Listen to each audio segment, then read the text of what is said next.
La palabra avión no viene de ave. Mucha gente lo asume, pero el origen real es más raro y más interesante que eso.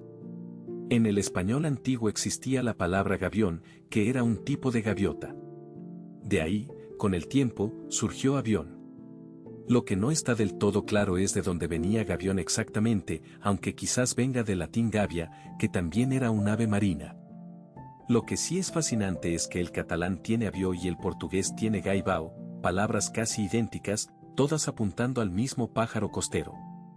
Así que cuando dices que mañana tomas un avión, técnicamente estás diciendo que subes a una gaviota. El español tiene esa magia, guarda historias enteras dentro de palabras que usa sin pensarlo.